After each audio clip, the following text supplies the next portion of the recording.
Welcome, everyone. Good morning, good afternoon, and good evening, depending on where you are. And thank you so much for joining this FEC Fellows session. And welcome to this Coastal Futures event. Today, we'll focus on advancing coastal sustainability and climate adaptation. So back in April, we announced the return of FEC Fellows Session, an empowering initiative tailored for early to mid-career researchers within the FEC community and beyond. Building on the success of FEC Fellows Session from the last few years, we're excited to extend this opportunity to strategic career development, professional guidance, and meaningful networking. We aim to transform the FEC Fellows Session 2024 into an arena for growth, collaboration, and the vibrant exchange of knowledge.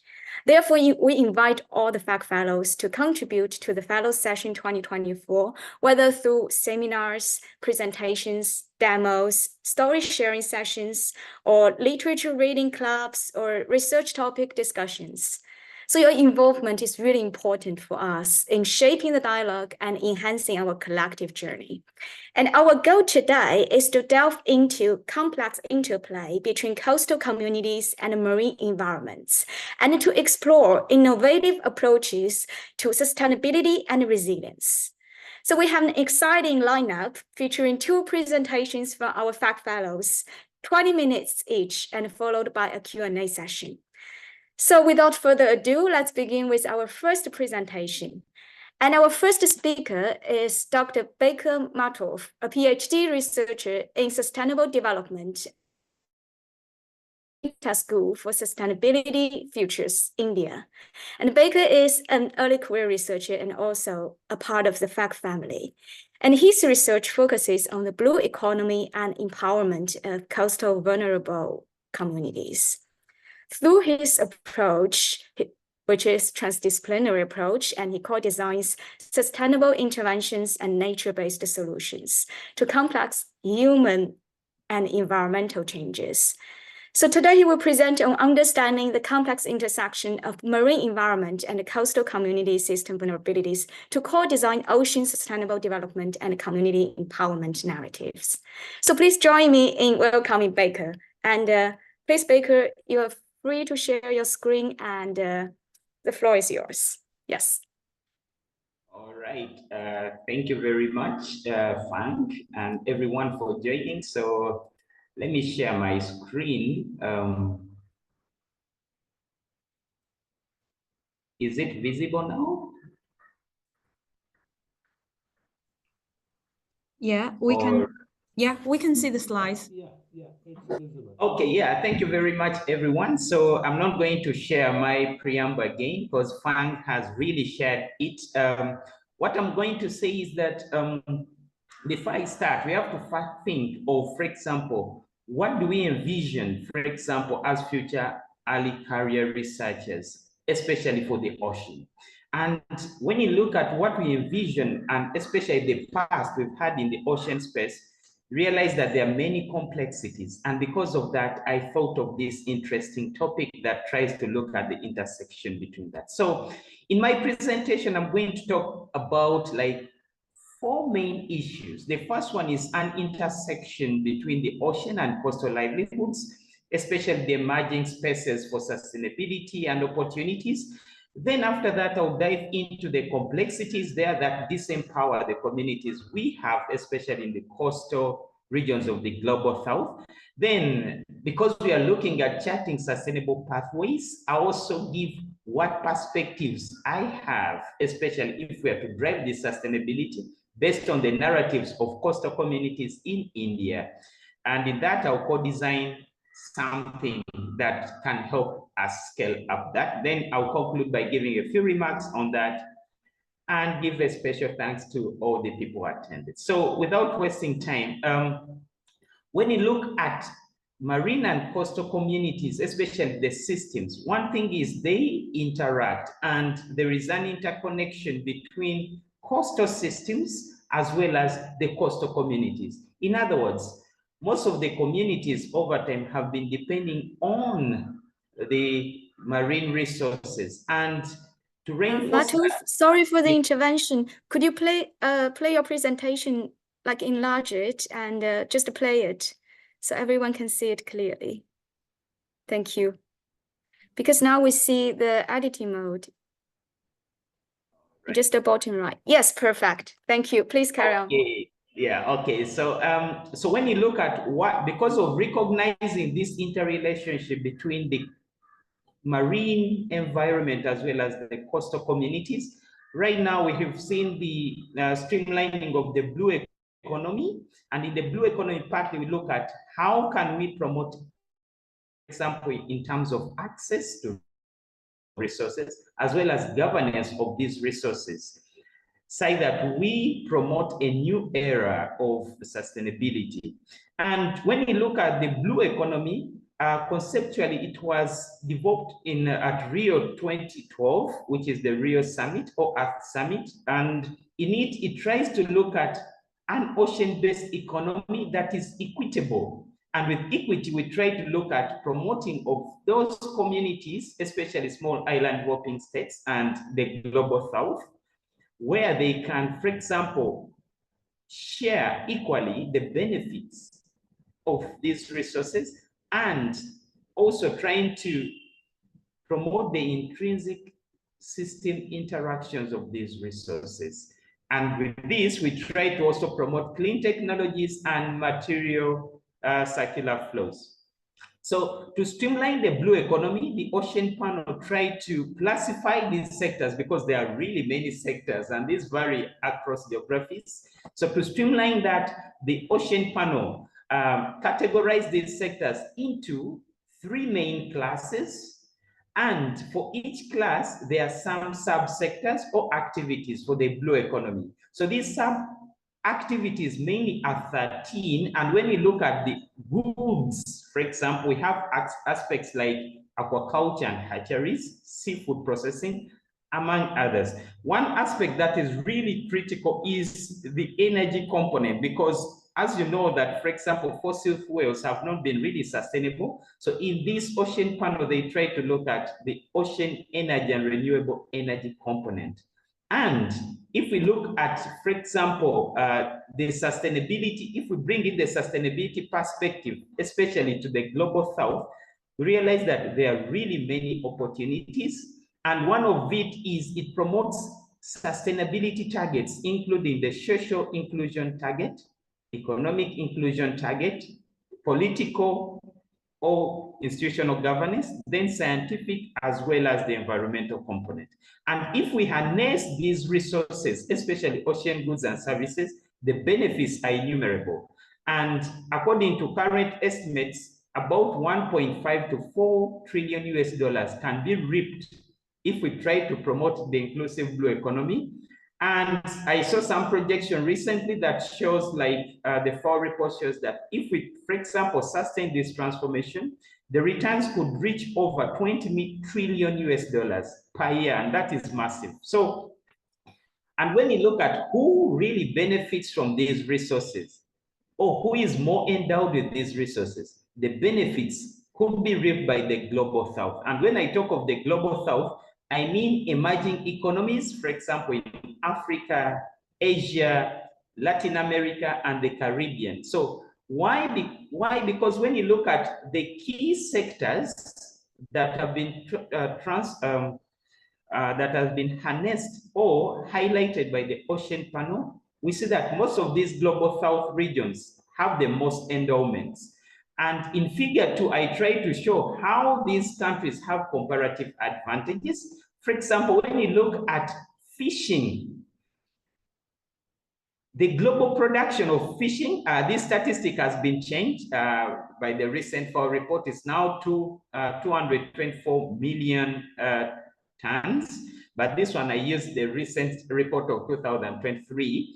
So when you look at the numbers, for example, they are really favoring the global south. For example, when you look at production, especially Asia, including China, we see that 70.4 million tons are produced by these countries. And when you look at the employment benefits, for example, still most of these regions stand out, like Asia with China, in Asia, at least 49 million people are employed in this sector. So that is really massive if you have to promote socio-economic development. Then when you look at tourism, in tourism here, Europe should not lie to you, because in Europe, mainly they focus on non-marine based tourism. But when you look at the component of marine tourism, which involves, for example, swimming, surfing, etc., most of these benefits are reaped in countries in the global south, especially in the Asia Pacific region. And when you look at marine transport, most of the countries in the global south and the regions are the main international sea routes where seaborne trade is conducted. For example, if you look at container traffic, especially in 2022, we realize that only regions in the global south stand out. For example, in the Indian subcontinent and Middle East, we realize that traffic has increased, same for Asia and Africa, including sub-Saharan Africa. So this shows that if we promote sustainability and also sustainable transitions with the blue economy, we can at least try to promote all the agendas that we want. However, despite that, we have several unsustainable risks and dynamics in the ocean space. One of the systemic risks has been evidenced through increasing environmental shocks, especially climate change. And climate change affects the key resources that these communities depend on, including fishing, etc.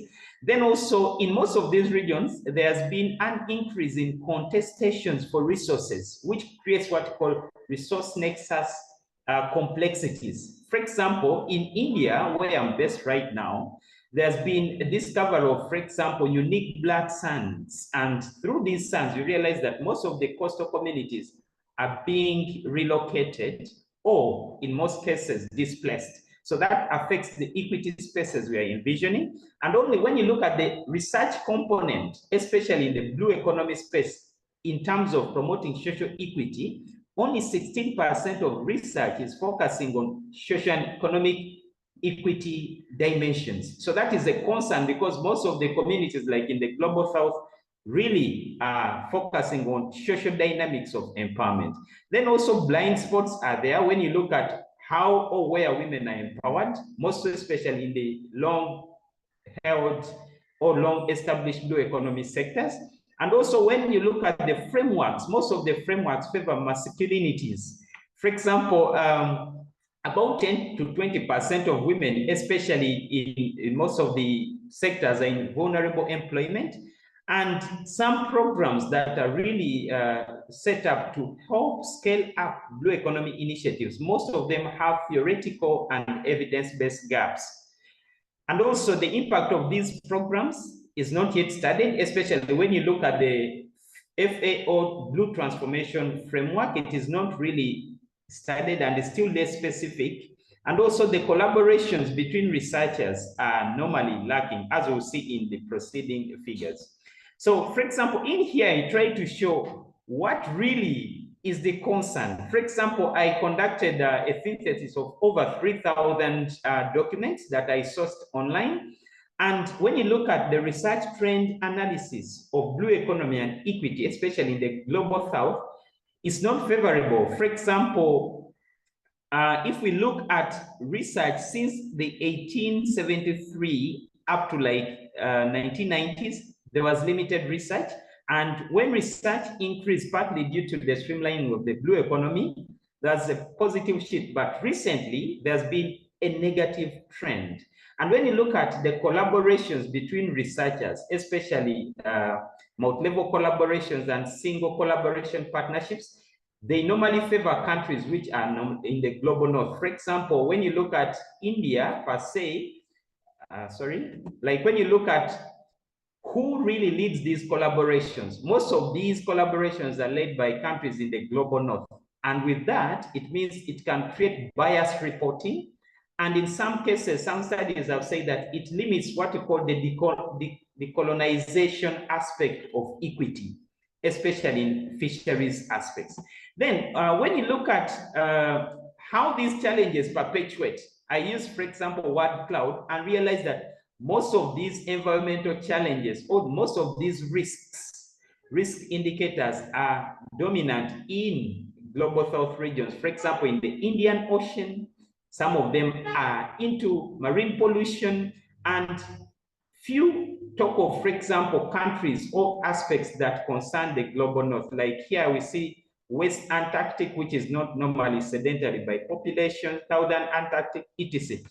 All this shows that most of these concerns, the complexities that we need to address if we are to drive equity and sustainable transitions, must focus on the global south.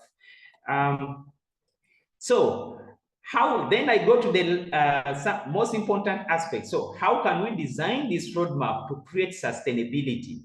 So in this, I went to a case study of Kerala, some area called Alapad in Kerala. And in Alapad, I initiated participatory interactions. Why?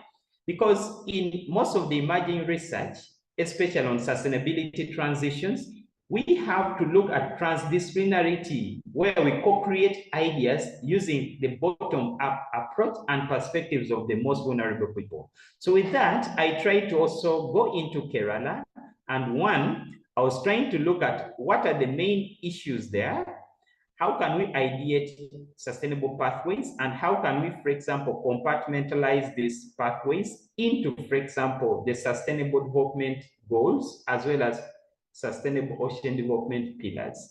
So with these narratives of local communities, I developed a pathway that can help us chart sustainable transitions. So in the next slide, I'll show this. So this is the context of Alapad area. So Alapad is a small coastal community that is in the southwestern part of India, which is in Kerala.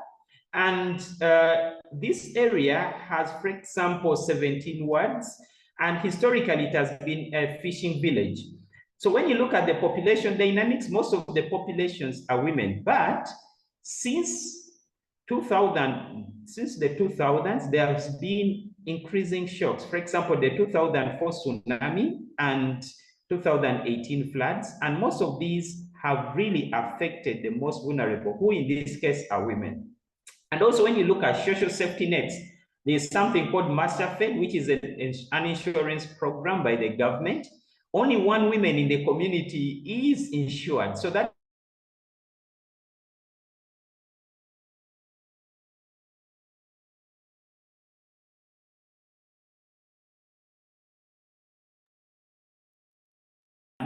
and also access to sanitation facilities, though it has increased, because of the contestations and pollution, we see that clean water access is reducing, and all these affect women. And in India, there are also complex social dynamics.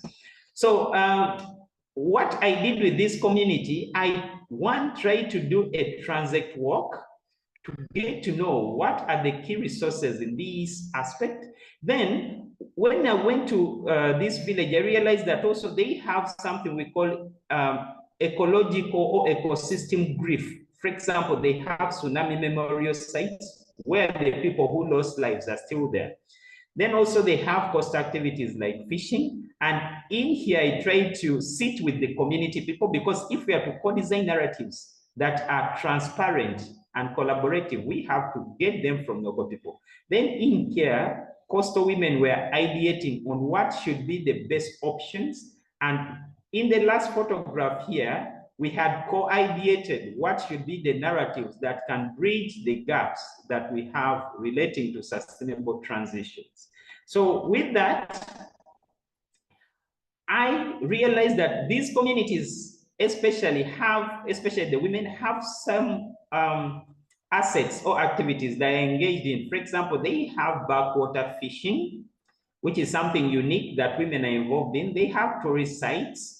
Then some women are engaging in small and medium enterprise activities.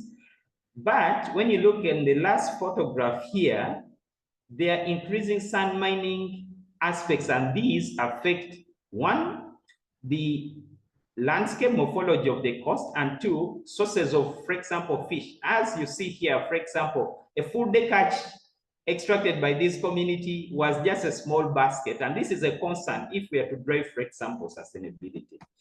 And when I talked to these communities, there are some things which emerge. For example, in literature, there is a variation in literature as regards what are the challenges that face communities and what really micro-level communities face. So when I talk with the local communities, they identify three main issues and they knew what causes them. For example, they talked of lack of support from their own people. Now, lack of support was mainly meted out onto women, and this included aspects like social stereotyping, aspects like lack of family support, no income for women, which are all indicative of the limited safeguards if we are to drive transitions for sustainability. Then also most of these communities have seasonal jobs, and these seasonal jobs are partly because of the declining stocks, increasing, for example, distant water fishing vessels, as well as limited knowledge on how to get the jobs. Then they have a road problem because these are now structural challenges. For example, some of these road problem issues are caused by environmental issues because some of the resources like the infrastructure is along the coast. And because of the increasing, for example, storm surges, most of these communities have their assets washed away. So from these interactions, we can pick some aspects that can drive new insights for sustainability. One is seasonality of employment is perpetuated by emerging systemic challenges. And these systemic challenges are historical. And also most of the problems that we see have limited access to stakeholders and increased ignorance on even support mechanisms by people. They don't know how to do that.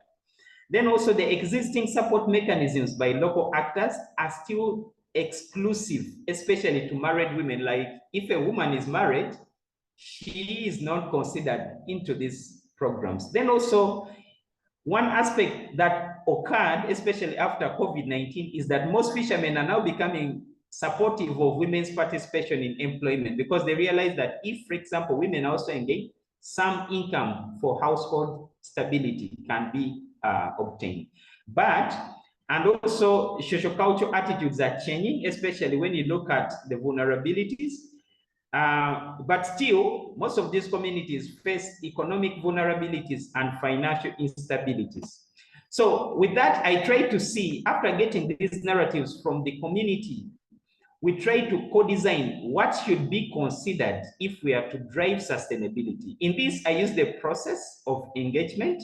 So one aspect I did was, I interacted with the local women, and in this interaction, we targeted 100 coastal women in Alapad. So women say that if we are to prioritize livelihood activities, we need to look at activities where first they have much knowledge. And some of these activities they have much knowledge in were three as highlighted here.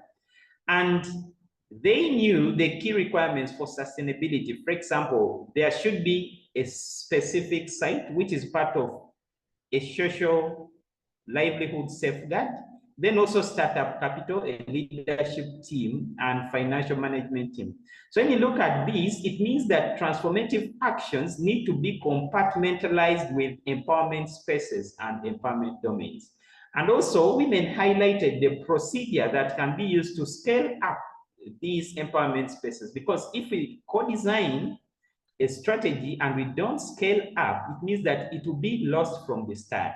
So they try to give options on how this co-designing process and scale up should be done. For example, they talked of registration of women, talked of monthly profits being reinvested, and also bringing in other team members into the group, then bank accounts, and also formation of small teams that have unique skill sets. So with that, I try to amalgamate all these ideas of the community women to develop a pathway. So the main path, the pathway here I developed has the main takeaway you should pick from this pathway is, if we are to drive the core needs for sustainable transitions and transformation, one, we require phased assessments. And if we get these phased assessments, We can inform transformative actions, especially for empowerment of vulnerable communities like women. And if we get these transformative actions, we can co-design, evaluate, or effectively monitor a blue economy intervention. So when you go deeper into what this entails, for example, the core need should be based on defining a spatial or temporal empowerment target based on a locality or a given area. And when you look at phased assessments, these assessments can, for example, start from national level assessments to priority setting, collective rethinking, and context-specific actor participation. Then when you look at transformative actions, because when you look at the history of empowerment and disempowerment in the ocean space, some of these have been revolving around disrespect of, for example, knowledge systems and identities, including cultural gradients. So it means that we have to respect the ideas of the local people. We have to legitimize them, including the processes. Then we also have to determine the rationales and criteria for equity, the achievement targets, the rights and power, including the burdens these people have been facing. So with that, we can reverse the histories, especially on agency, political, colonial, indigeneity, institutional structures, among others. And when you are to co-design, we have to, one, recognize the accounting of stakeholder knowledge and norms. Then you also have to consider the redistribution and distribution of, for example, costs and benefits. We have also to consider procedural determinants, for example, in inclusive decision-making. And with that, we can adjust or monitor how much progress we've done, or we can tap into new leverage points that can promote more inclusiveness. So using that, I generated some insights that all of us can learn if we are to advance ocean sustainability. One thing we have to know is that increasing empowerment spaces, especially in coastal activities and regions, is very complex. And this complexity is worsened by the masculine dominance in dominant blue economy activities. And when you look at that, the increasing negative environmental shocks complicate this further. However, based on the knowledge of coastal communities, especially in women that we interacted with in Arapad, it is clear that there is some knowledge that we can tap into that can be used to promote equity transitions and empowerment spaces.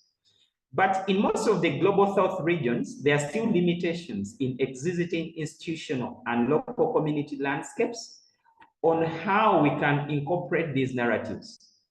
Therefore, for sustainable transformations to occur, I argue that a shift should be to practical engagements with vulnerable coastal communities and geographies. And with this, if we implement that, it means that sustainable transitions and interventions based on evidence-based narratives and local indicators could be birthed. So these are some of the references I used. And special thanks for Future Earth Course for selecting me and giving me the opportunity to share my work. Thank you very much.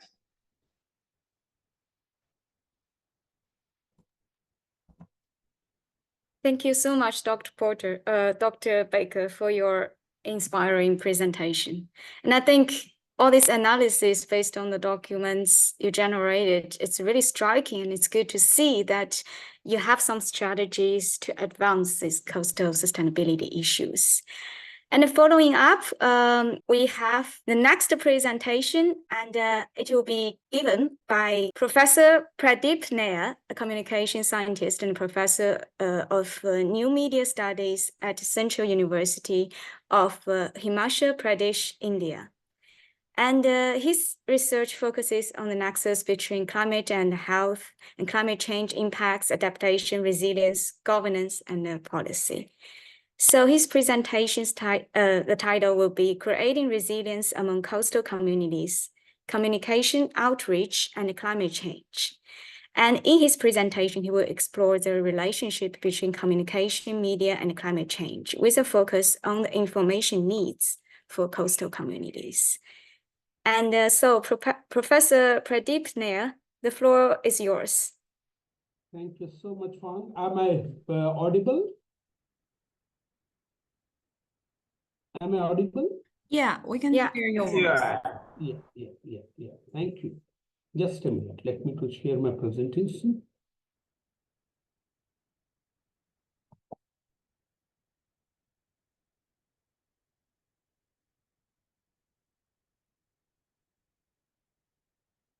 So I will try to be confined within the time limit. So I'm going to, discuss on, creating resilience among coastal communities, communication outreach, and climate change, which is actually based on a project which the pilot study we have done, and we are now, trying to take this to the next phase where we are going to actually implementing it in coming days.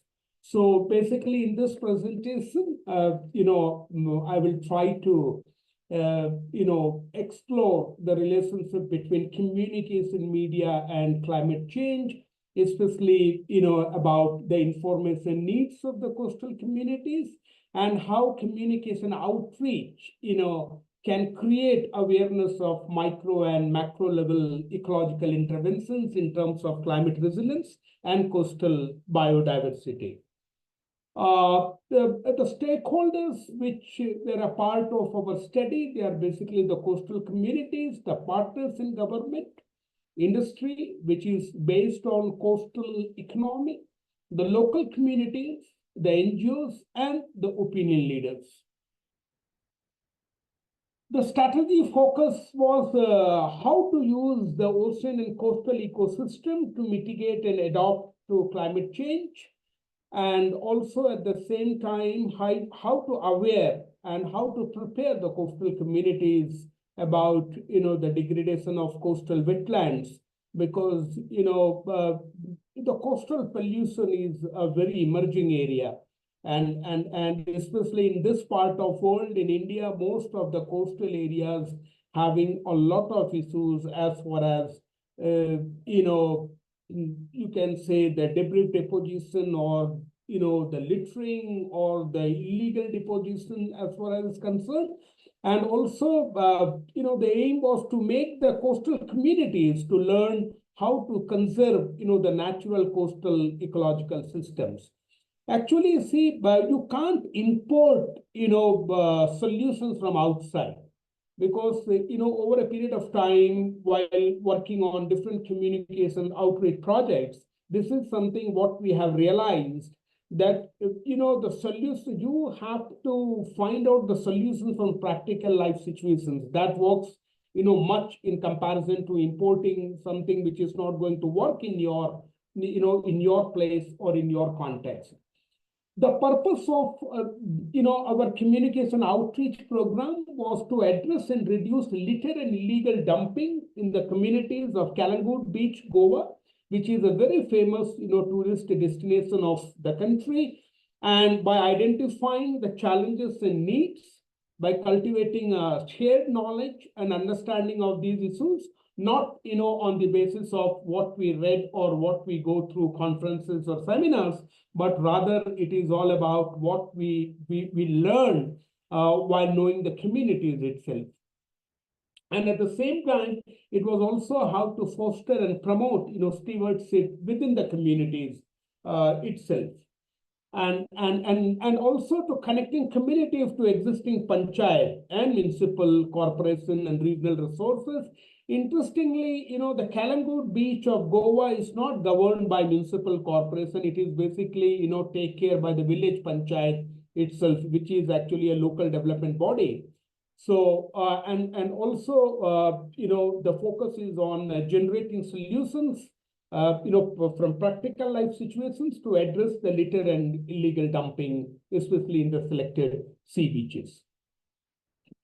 The activities which we would like to perform, and that's why I say that this discussion or this interactive session is actually, taking the Baker's observations further to more into a practical, context. that we conduct listening sessions to identify the challenges and barriers, and that is what we did in our pilot study, and we found it very useful because once you start, listening to the communities have a lot of small narratives, and these small narratives actually help us to understand the problem in real. And also the assessment of the overall needs which are around, littering and illegal dumping, because this littering and illegal dumping problem is different from coastal to coastal regions. Especially if you look into the coastal part of the Kerala, they face a different kind of problem. If you look in Goa or in Odisha part of India, they have a different problem. And also some cleanup events, how we can start some small cleanup drives by engaging and involving the community in the process itself, and some task force information, which is more focused on engaging and involving youth in the process. At the same time, we were also, trying to come up with small action projects, not on a very large scale, because initially what we were trying to do it at a micro level, and then while looking into the success and on the basis of our own learning experiences, we will plan it further to take to a micro level.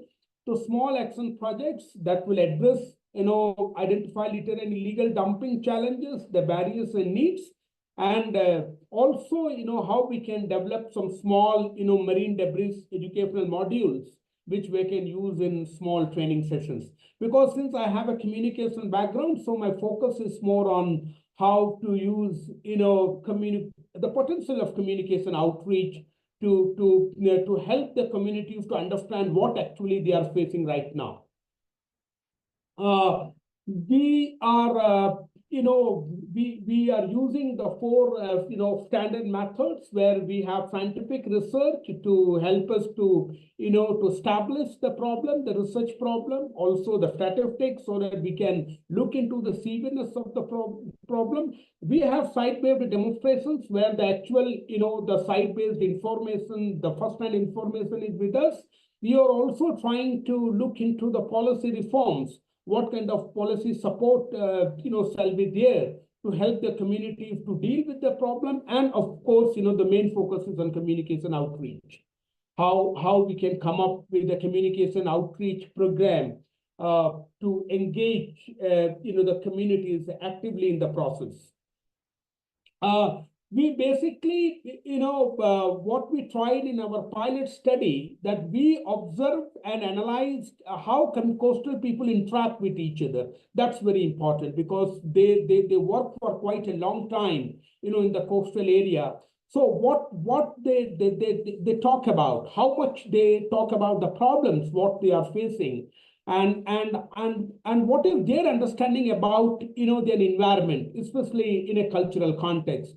And we are interested to look into the native point of view of a specific culture, because the coastal community culture is quite different from the culture of the rural and urban areas. So and at the same time, we are more interested looking at the culture from inside, not from an outsider view, but rather from an insider view, where we will go for more an ethnographic approach. Through the meanings that the members of that culture live with. So we don't want to come up with established with theories or with something which is not actually coming from the field or from the practical learning. The activities which we planned during the pilot study, it is small sensitization workshops where we try to sensitize them to make them realize how the problem is affecting their day-to-day life, and how they can deal with this problem with their limited with their limited understanding of the problem, with their limited resources, not actually understanding of the problem. That is something which we can help them to expand that. But yes, the resources are quite limited, especially if you talk about the community resources.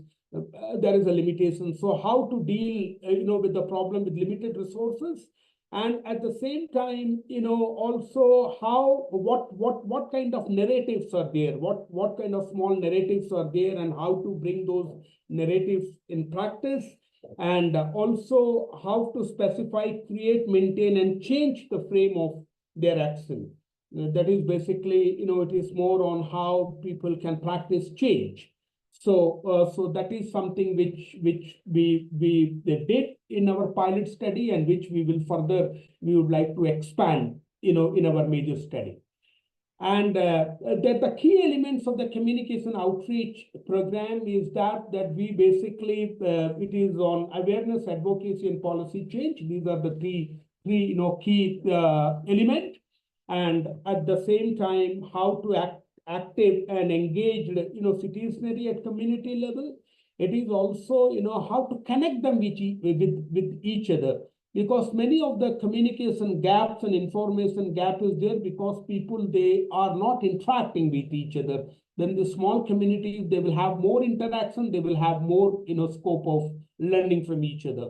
And it is not about, learning about the problem, but it is also about how to deal with the problem, within their scope.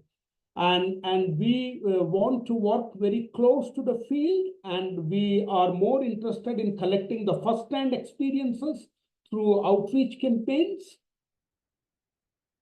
The project protocol is closely working on ground. So this is something where we 100% we want to be in field, and we want to rely more on the first-hand information, the information which we collect directly from the field, and at the same time we are also trying to meaningfully having collaborations and partners in government, in industry, in local communities, and NGOs, and to connect that work to influence the local regional policy, market, and finance to advance work at scale.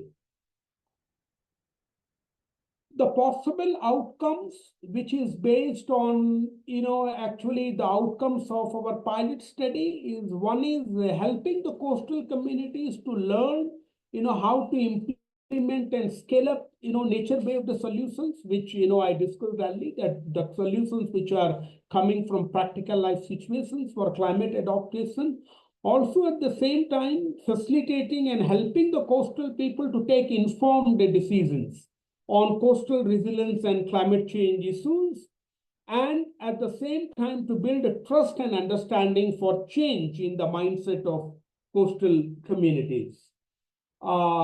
We are developing youth modules, we are developing training sessions, and we are designing the cleanup events, basically anticipated to increase knowledge, awareness, and environmental literacy for local communities. And the main focus is on littering and illegal dumping. Along with that, the career pathways, climate change, and watershed are other associated risk on which we would like to focus upon. At the same time, it is about how to strengthen the local community and youth capacity, because a lot of young people are there in coastal areas who are, having small, business, small, you can say small work culture, which is based on coastal ecology.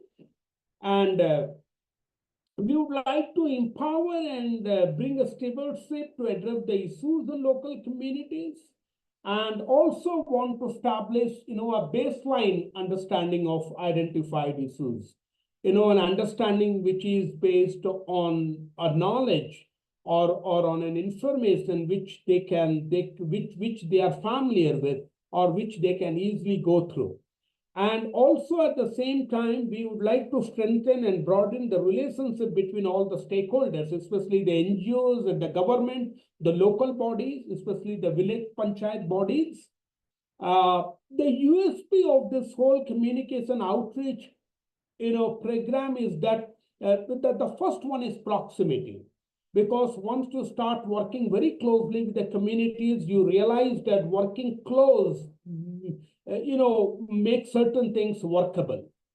And it is also about, creating awareness about climate variations, how the climate variations, it is, affecting the local communities, especially how it is affecting, people at the community level, especially the local effect. Also to understand the coastal environment at micro level, not at macro level, as I told earlier, that we want to start from a micro level and slightly we want to expand it further so that, we can take it in a right perspective. Advocacy and policy change, because that is something which is, a very important part of any communication outreach program. How we can help the stakeholders, especially the government partners, to bring certain change in the policy, and also the local leaders, the government officials, and the drivers of coastal ecologies, how to bring them together, how to provide them platforms to have more interaction. The intention is that addressing the community decision makers, especially the local bodies, the development agencies, to assess and evaluate natural infrastructure and risk assessment and development planning. That is something which we say in development communication, that let the community to identify their own problem. Rather than telling them what problem is existing there, let them to bring at a level where they may be able to identify their own problem, and let them to assess the risk associated with that problem. And at the same time, since you require a lot of funding, you require a lot of institutional collaborations, so you have to build a scientific case, especially for the protective value of nature for coastal communities and economies, especially when you work with local communities for adaptation to increasing climate change. There are two, three concerns where we would like to focus more. One is knowledge, especially the local knowledge, the local knowledge about the problem, the indigenous knowledge which is there with the community, and at the same time the resources, whatever resources is available within the community, and also with the village panchayat, with other institutions which are working closely, how to help them to share those resources, how to provide them an access to those resources, and at the same time initiatives to find out solutions for these problems, and also to bolster the community input, because our understanding is that most of the studies which were conducted in coastal areas, especially in this part of the world, especially in India, the community inputs are very less. Basically, it is an outsider assessment of the problem itself. And so we are mostly, we are focused on how we can have more community input and involvement in the decision-making process to address the issues.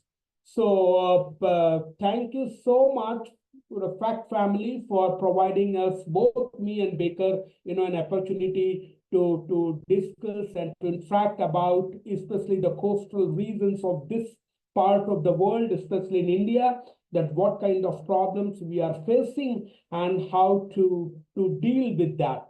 I hope that in coming days, once we will start expanding the project, we will have more insights to share with. Thank you so much, Pradeep, and also to Baker. So I think both presentations are really enlightening, and they're really comprehensive and really thought-provoking. So I think now we can transition to our Q&A session, and I encourage all the participants to engage actively and to share your questions.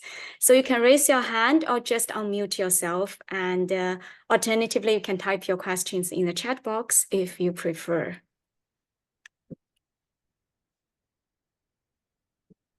Please feel free to unmute yourself if you want to raise any points or if you have any questions for our presenters today.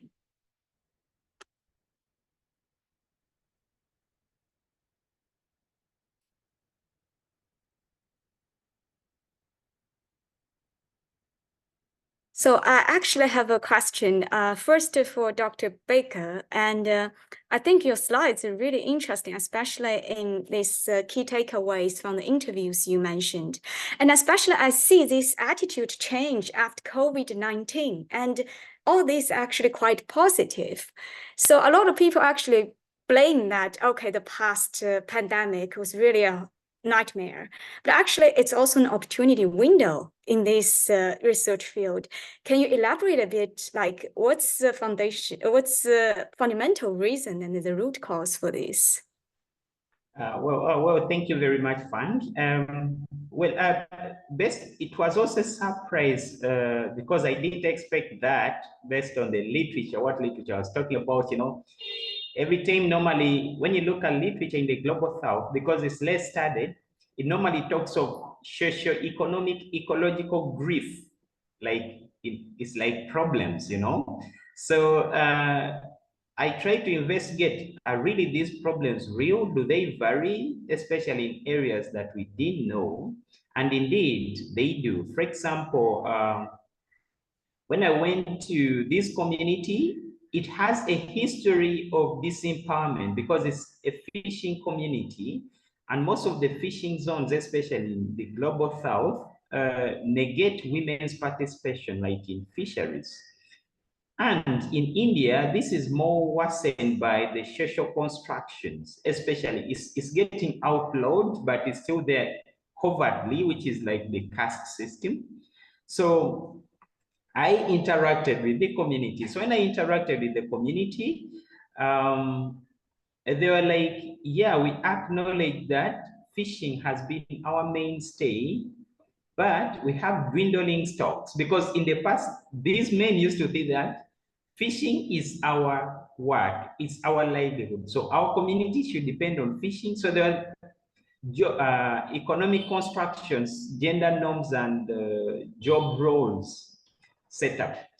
But most men started to get a challenge of low harvest, like low catch, and they had no alternatives.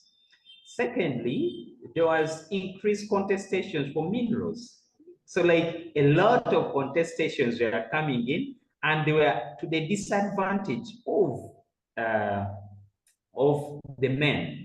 So in that case, men didn't have the ability to provide for the family. And in that case, some of them started to divorce, etc. So out of that, where I'm staying also, there is, it's called an ashram. It's like there's a spiritual leader who had initiated self-help groups.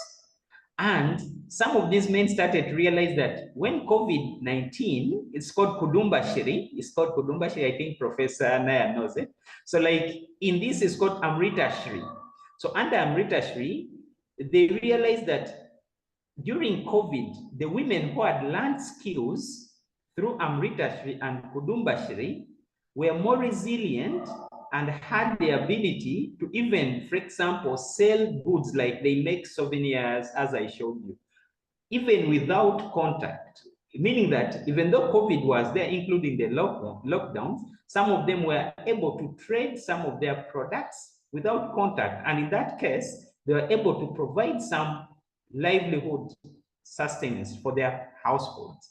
So with that, because like in these communities, like like in India, most of the local communities, they know each other. So they are sharing the news.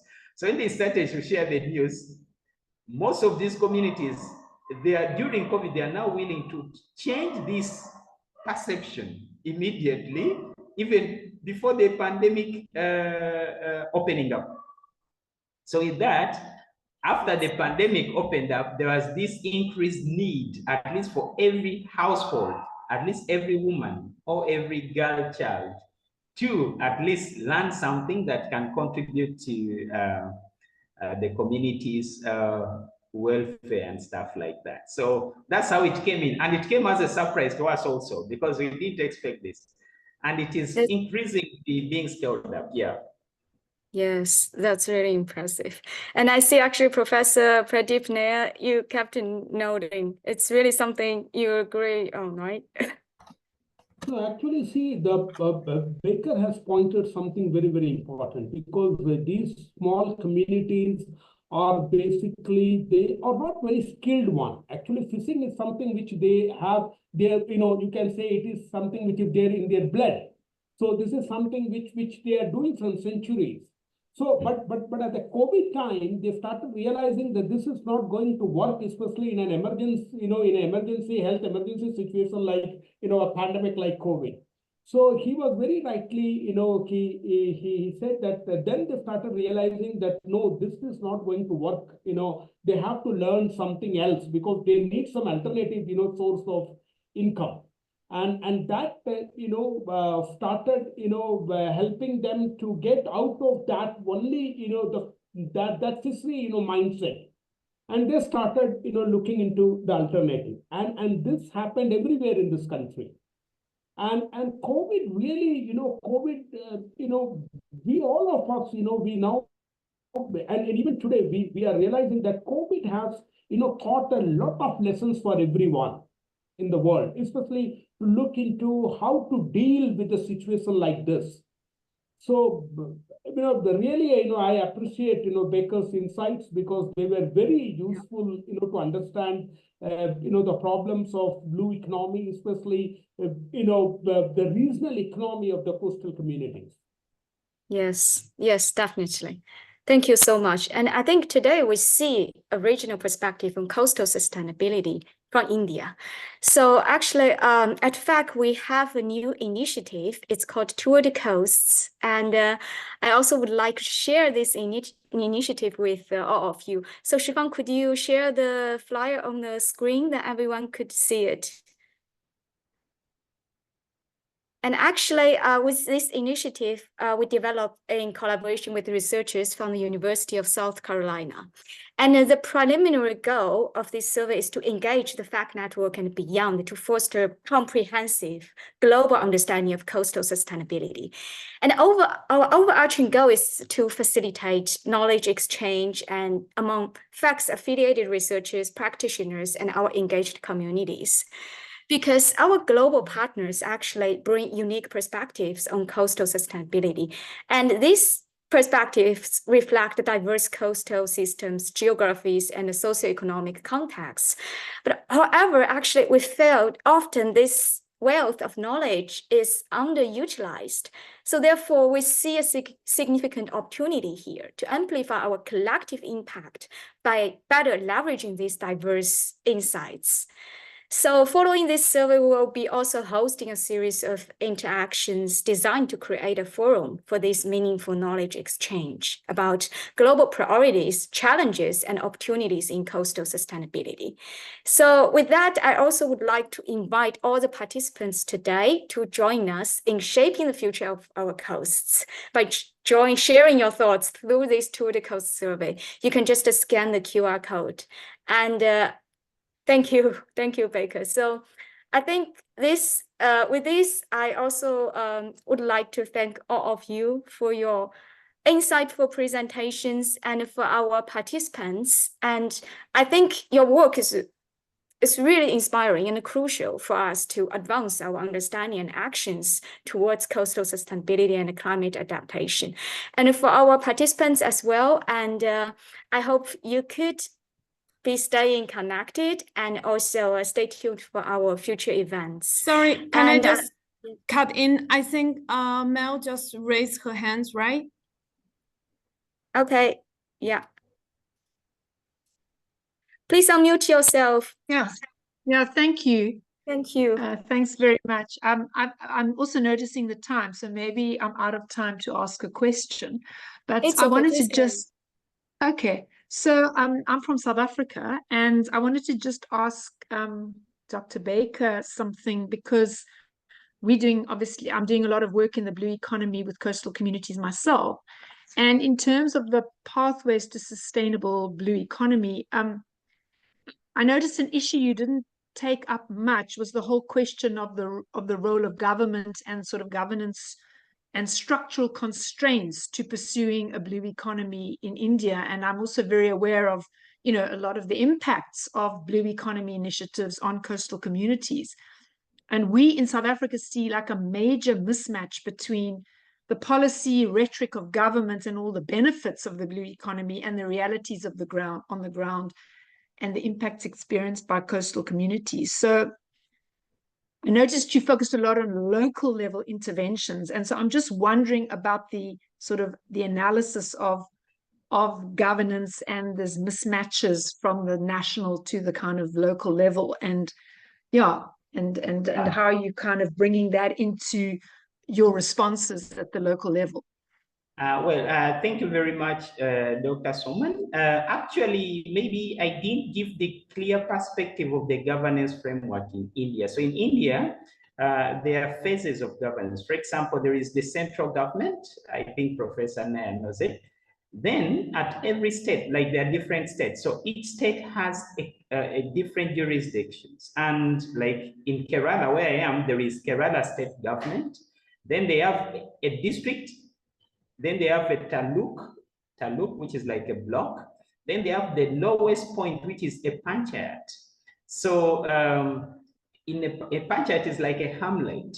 And at the national level, when you look at India's case, especially in the blue economy, at the national level, since 2015, there was an initiative called Sagamala, which was targeting the development of coastal infrastructure, especially marine port infrastructure. Then in 2021, they initiated a draft blue economy framework.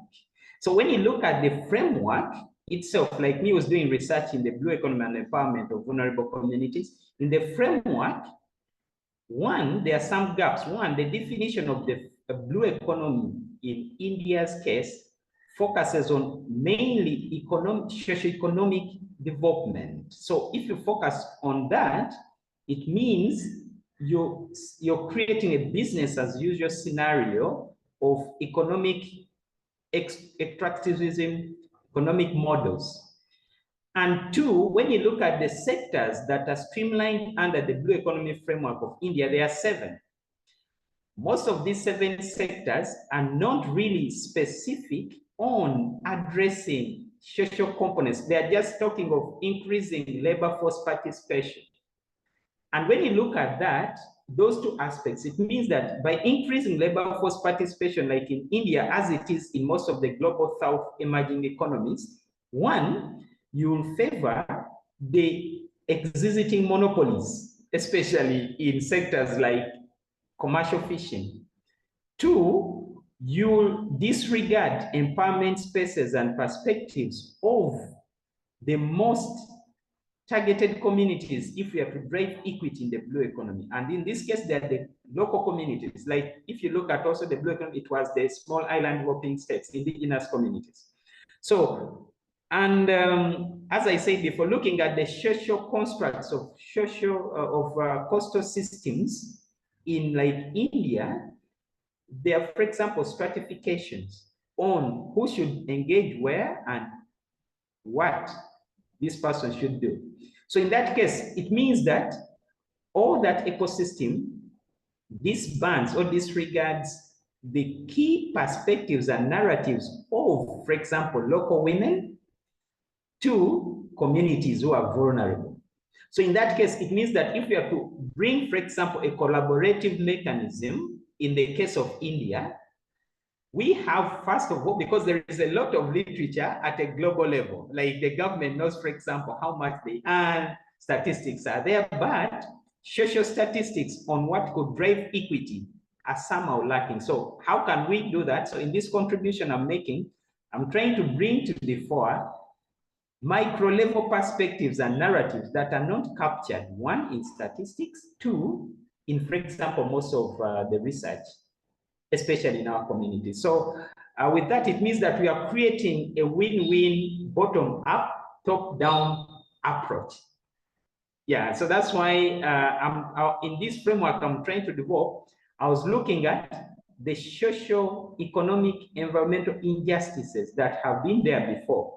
So if we profile these, we can incorporate them in the already existing frameworks by highlighting, okay, this is what needs to be done based on this evidence in this community. Actually, I gave one case study, but I'm working with like 10 coastal communities. So we are trying to bring out all their perspectives, so that at each state level and also at panchayat level, actually panchayats in India have a lot of power in creating transformative change. So even though these interventions, including governance pathways at panchayat level, still there is some progress that can be amalgamated, especially at state level, even though it doesn't go at India's national level, at state level, things can work out. Yeah. So it's a mix of both. Yeah.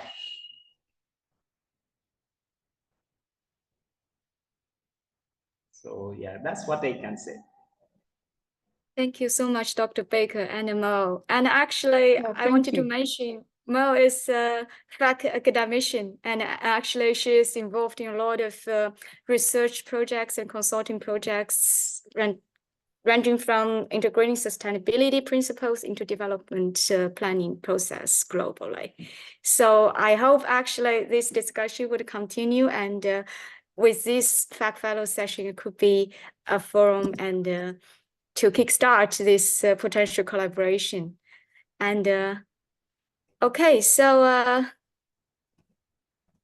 and we also yes, I also see in chat box and from Professor He Qing Chen, and so okay, she mentioned hopefully you could provide more information about the protocol. So Professor Nair, would you like to reply to that? Yeah, actually, see, since there was a time limit, so I tried to be as specific as possible. Yes, see, we have since the extension of the project is mostly based on what we learned during our pilot study. So we are trying to focus on 2-3 things. The main is that how to engage the coastal communities more into the process. And just I want to add 2 things what Dr. Baker has said. He very truly his assessment was very factual. The Indian understanding of blue economy is not actually very wide. It is somehow narrow. And that narrowness, why the narrowness is there? Because most of the observations are not coming actually from the field itself. That is what I'm saying again and again. Most of the things they were discussed, in other places.